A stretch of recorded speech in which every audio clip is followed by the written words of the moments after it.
Good afternoon children's. आज का हमारा चैप्टर, आज हम नए सेशन में मिल रहे हैं। आज का हमारा सेशन है चैप्टर 4 को सॉल्व करना है। 3 तक हम लोग कर चुके हैं। चैप्टर 4 है हमारा द्विघात समीकरण। तो सबसे पहले आप लोग द्विघात जानिए। द्विघात मतलब ऐसा समीकरण जिसमें उसके चर की जो घात होती, सबसे बड़ी घात, वो कितनी होनी चाहिए? 2। ठीक है, तो द्विघात समीकरण। द्विघात समीकरण क्या होता है? जिसमें उसके चर की अधिकतम घात यानी जो सबसे बड़ी घात है वो क्या हो? 2 हो, उसको बोलते हैं द्विघात समीकरण। अब आते हैं विकल्प पर, करते हैं इसके क्वेश्चन सॉल्व।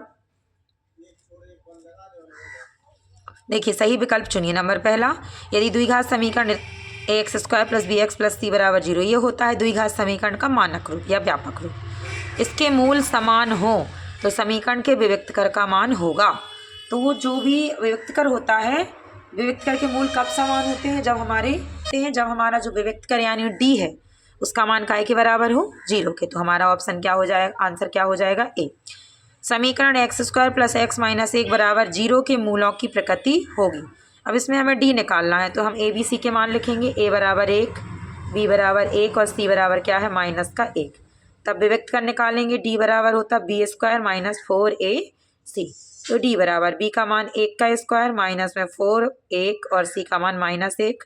तो 1 + 4 यानी कितना आया? 5। यानी 5 कैसी है? धनात्मक संख्या है ना, यानी ये बड़ा है किससे? 0 से। तो जब बड़ा होता है 0 से तो वास्तविक और भिन्न मूल होते हैं, और जब छोटा होता है 0 से तो कोई मूल नहीं होते, और बराबर हो 0 के तो वास्तविक और समान मूल होते हैं। तो बड़ा है 0 से आया d का मान बड़ा है 0 से, तो वास्तविक और भिन्न मूल होंगे, यानी ऑप्शन नंबर 2। तीसरा, किसी द्विघात समीकरण में चर की अधिकतम घात, देखिए मैंने जो भी बताया था वही आ गया। द्विघात समीकरण में चर की अधिकतम घात कितनी होती है? 2। द्विघात है तो घात कितनी होगी? 2। द्विघात समीकरण ax² + bx + c का विविक्तकर होगा।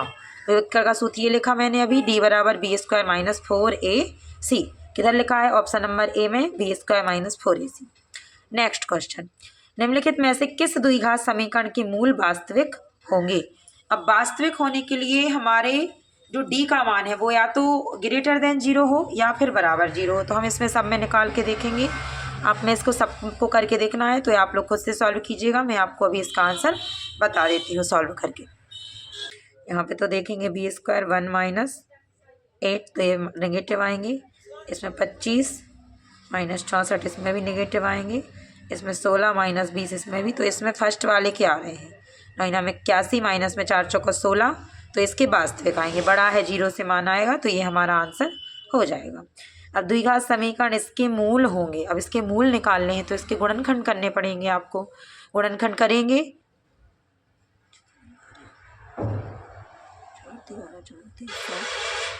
इसको हम सॉल्व करेंगे। इसको गुणनखंड से सॉल्व करते हैं। 7x को लिख लेंगे, माइनस में 4x, माइनस में 3x, प्लस में 6। 2 भागों में तोड़ के मध्य पद को विभक्त करके करते हैं। अभी मैं आगे आपको विधि बताऊंगी, अभी डायरेक्ट कर रही हूँ, थोड़ा समझते जाइएगा। क्या करते हैं? 6 का 2 से मल्टीप्लाई, तो 6 दूनी 12, 12 की गुणनखंड करेंगे तो 4 × 3 = 12 होता है, और 4 और 3 को जोड़ने पे क्या आता है? 7 आता है। तो हम 7 की जगह पे लिख देंगे, क्योंकि -7 है इसलिए दोनों नंबर किसके लेने पड़ेंगे? माइनस के। 2x कॉमन आएगा, x - 2 बचेगा। यहाँ -3 कॉमन आएगा, x - 2 बचेगा। तो x - 2 और 2x - 3 इसके बराबर 0 लेके चलेंगे अगर हम, तो x - 2 बराबर 0 होगा, तो x का मान 2 आएगा, और 3/2। तो 3/2 और 2 कहाँ लिखा है? ये है ऑप्शन नंबर ए में। निम्नलिखित में कौन एक वर्ग समीकरण नहीं है? अब कौन सा वर्ग समीकरण नहीं होगा? तो यहाँ पे देखेंगे, यहाँ घात 2 घात 1, तो इसमें घात 2 रहेगी। यहाँ घात 3, यहाँ घात 3, तो घात 2 तो रहेगी। इसमें भी घात 2 रहेगी। इसमें देखिए घात 2 यहाँ पे भी आएगी, घात 2 यहाँ पे। तो जब इक्वल में हो तो घातें कैंसिल हो जाएंगी, यानी हमारा आंसर क्या है? Option number A. अगला, यदि 1/3 वर्ग समीकरण इसका एक मूल है तो k का मान। अब इसका मूल है यानी x की जगह पे हमें क्या रखना है? 1/3। x की जगह पे रख देंगे 1/3 का स्क्वायर प्लस kx यानी 1/3 माइनस 5/3 बराबर क्या लेंगे? 0। तो 1/9 होगा, प्लस में k/3 होगा, माइनस 5/3 होगा, बराबर में 0। LCM लेंगे, 9 आएगा, 1 प्लस में 3 3 का 9, 3 k माइनस में 3 3 का 9, 5 3 कितना होगा? 15 बराबर 0। तो यहाँ पे 3 के माइनस में कितना होगा 14, 15 में से 1 जाएगा 14 और ये 9 जीरो में चला जाएगा तो 0। ठीक है, तो यहाँ पे वैल्यू हम निकाल दे रहे हैं यहाँ पे छोटे रूप में। 3 के बराबर होगा 14, तो के बराबर क्या आ जाएगा 14/3, यानी ऑप्शन नंबर कौन सा, बी वाला।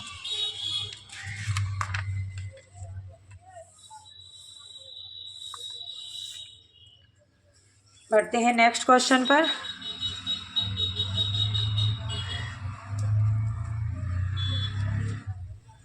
ये है हमारा 3 के माइनस 14 था, पक्षांतर किया 3 के बराबर 14, के बराबर 14/3।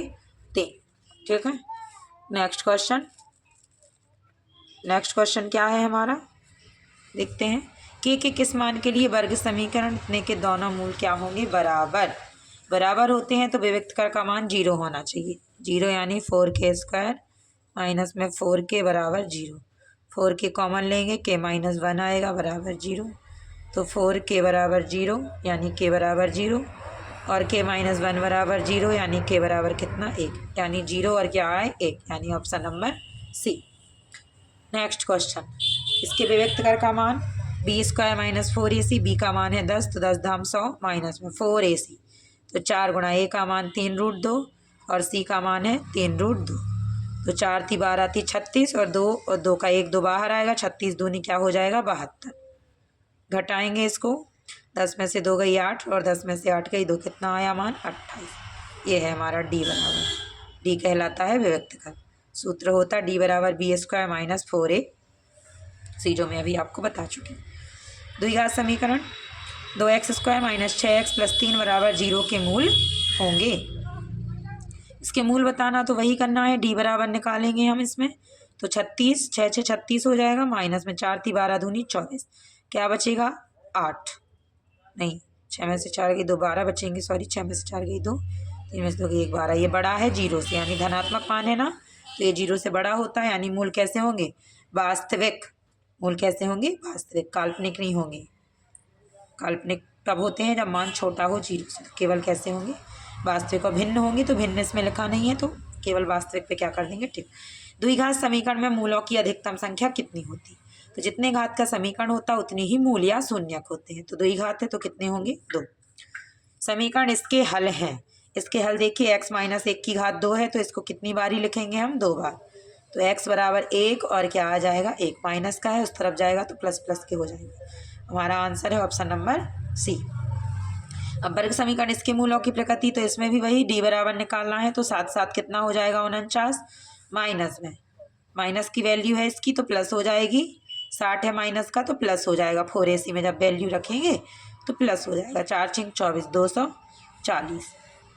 ठीक है, b² माइनस 4ac तो 40 हो जाएगा, यहाँ पे 240, 6 चौका 24 होगा तो 240, यहाँ कितना हो जाएगा 289।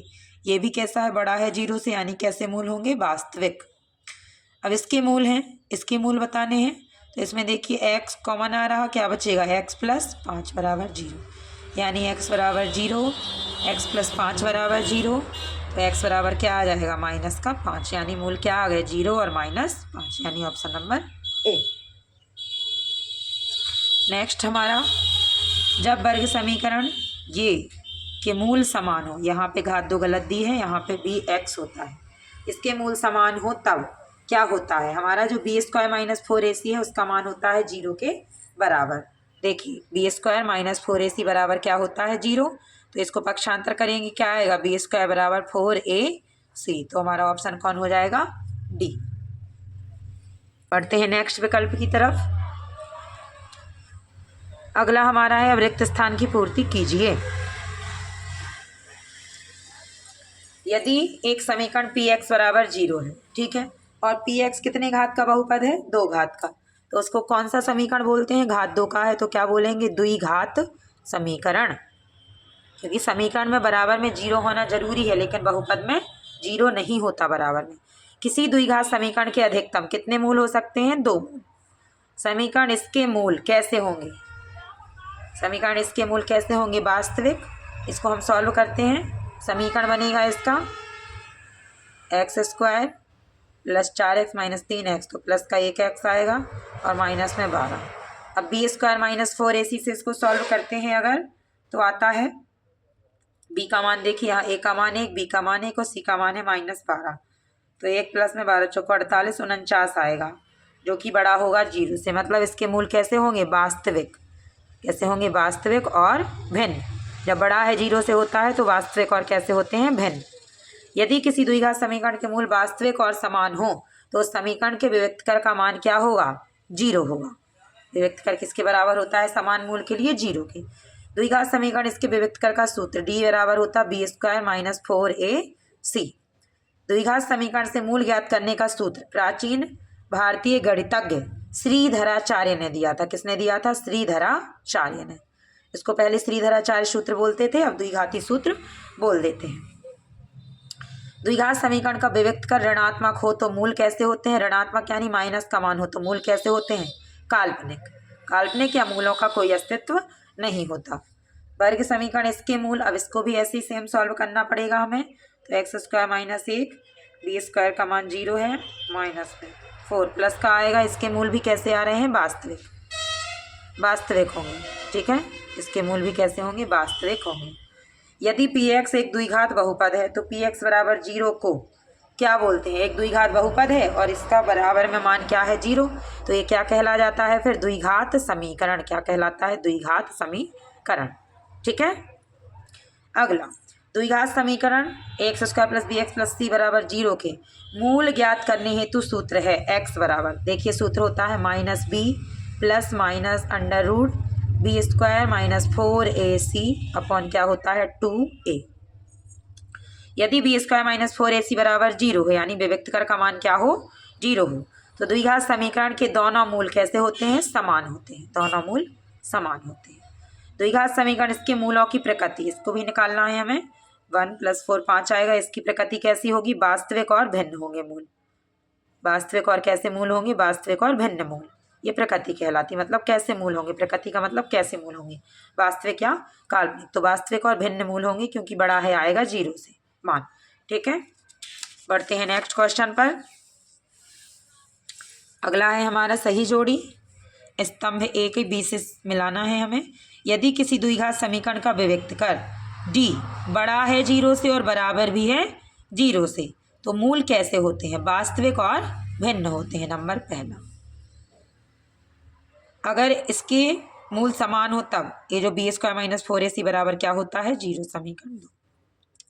द्विघात समीकरण x² - 1 बराबर 0 के मूल देखो a² - b² का सूत्र बनेगा, क्या आएगा? 1 और -1, ठीक है। ये हो गया हमारा तीसरा, उसी के सामने लिखा है x - 3, तो x के बराबर भी 0, x - 3 बराबर भी 0, तो एक x का मान 0 हो जाएगा और एक x का मान 3, यानी ऑप्शन नंबर 5वां। अब घात 2 है यानी मूल कैसे आएंगे दोनों? एक 3 होगा और दूसरा भी क्या होगा? 3, तो ये बचा 5वां। अगला देखिए, एक शब्द एक वाक्य में उत्तर दीजिए। समीकरण ax² + bx + c बराबर 0 में मान b² - 4ac क्या कहलाता है? ये कहलाता है हमारा विविक्त कर, ठीक है। क्या कहलाता है? विविक्त कर। यदि किसी द्विघात समीकरण के मूल वास्तविक एवं समान हो तो उस समीकरण के विविक्त कर का मान कितना होगा? विविक्त कर का मान d बराबर होता है 0। यदि किसी द्विघात समीकरण के विविक्त कर का मान ऋणात्मक हो यानी माइनस का, तो समीकरण के मूलों की प्रकृति कैसी होगी? मूल कैसे होंगे? काल्पनिक मूल। अगला, यदि किसी द्विघात समीकरण के विविक्त कर का मान धनात्मक हो तो समीकरण के मूलों की प्रकृति कैसी होगी? धनात्मक यानी प्लस का मान। केवल धनात्मक हो तो वास्तविक और कैसे होते हैं? भिन्न। अगला, द्विघात समीकरण का मानक रूप। मानक रूप होता है ax² + bx + में c बराबर 0, ठीक है। ये मानक रूप होता है। द्विघात समीकरण इसके विविक्त कर ज्ञात करने का सूत्र क्या होता है? d बराबर b² - 4ac। अगला क्वेश्चन, यदि किसी वर्ग समीकरण का विविक्त कर धनात्मक पूर्ण संख्या हो तो उसके मूल कैसे हो? देखिए प्लस का मान हो तो मूल कैसे होते हैं? वास्तविक तथा भिन्न। कैसे होते हैं? वास्तविक तथा भिन्न। अगला, वर्ग समीकरण इसके मूलों का योगफल। मूलों का योगफल क्या होता है? -b/a, यानी क्या होगा? -4। अगला, वर्ग समीकरण इसके मूलों का गुणनफल क्या होगा? तो गुणनफल होता c/a, यानी होगा 6/2 तो बराबर क्या आ जाएगा 3। समीकरण जिसमें चर की अधिकतम घात 2 हो तो वह कौन सा समीकरण कहलाता है? द्विघात समीकरण। द्विघात समीकरण। क्या ये एक द्विघात समीकरण है? नहीं है, क्योंकि यहाँ पे जो x है हमारा वो रूढ़ में है। तो हमारा चर है वो कभी रूढ़ में नहीं होना चाहिए, ठीक है। संख्या रूढ़ में हो सकती लेकिन चर रूढ़ में नहीं होता। तो ये क्या ये एक द्विघात समीकरण है? तो हम इसको क्या लिख देंगे? नहीं, ये नहीं है। अगला द्विघात समीकरण, इसके मूल क्या होंगे? तो इसके डी का मान हम निकालते हैं। क्या आएगा? 7 7 49 माइनस में 6 दूनी 12 चौको 48। क्या आया? 1। ये बड़ा है 0 से, तो मूल कैसे होंगे? वास्तविक। वास्तविक तथा भिन्न। कैसे होंगे? वास्तविक तथा भिन्न। अगला 13, वर्ग समीकरण x² plus cx plus b के मूलों का योग कितना होगा? तो हम क्या जानते हैं? -b बटे, लेकिन वो कब होता है? इसको हिंदी में लगाना पड़ेगा। -x का गुणांक, इसका सूत्र क्या होता? -x का गुणांक, और बटे में क्या होता है? x² का गुणांक। क्योंकि यहाँ पे गुणांक अदल बदल कर दिए उन्होंने। यहाँ देखेंगे -x का गुणांक, ये 13वां वाला है। -x का गुणांक, x का गुणांक क्या है? c, तो -c बटे में x² का गुणांक कितना है? 1। ये हमारा क्या हो जाएगा? मूलों का योग। बढ़ते हैं आगे। अगला क्वेश्चन, सत्य असत्य लिखिए। एक द्विघात समीकरण के 2 से अधिक मूल हो सकते हैं, तो ये हमारा कैसा है? गलत, यानी कि असत्य। केवल कितने मूल होते हैं? 2 मूल। 2 घात का समीकरण 2 मूल होते हैं। अगला समीकरण, इसके मूल 0 और -1। तो यहाँ से देखेंगे x का मान 0 और x का मान 1 आएगा, तो ये भी क्या हो जाएगा? गलत, क्योंकि एक माइनस का लिखा है।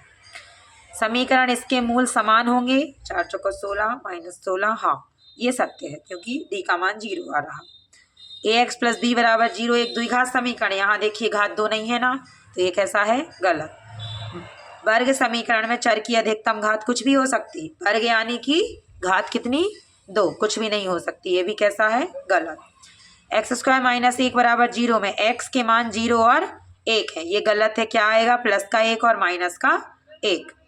जब वर्ग समीकरण के दोनों मूल समान हो तब विभक्त कर d बराबर 0 होता है, बिल्कुल सही है। वर्ग समीकरण, इसके मूलों का योगफल 2 है। योगफल 2 है। योगफल क्या होता है? -b बटे a, यानी 4 बटे 2 होगा, तो माइनस का 2 आएगा, ये कैसा है? गलत है। वर्ग समीकरण, इसकी सूत्र विधि गणितज्ञ पाइथागोरस द्वारा की गई थी, ये गलत है। अभी किसने की थी? मैंने बताया, श्रीधराचार्य ने। अगले क्वेश्चन पे बढ़ते हैं। अगला क्या है हमारा? वर्ग समीकरण के अनेक हल होते हैं। वर्ग समीकरण के अनेक हल होते हैं। केवल कितने हल होते हैं? 2, क्योंकि 2 घात का समीकरण कितने हल होंगे? 2, तो ये भी कैसा है? गलत है। जब d का मान बड़ा है और बराबर है 0 के, तो वर्ग समीकरण के मूल कैसे होते हैं? वास्तविक। बिल्कुल सही। बस आज के लिए इतना ही। Thank you for watching. Next मिलते हैं नेक्स्ट सेशन में।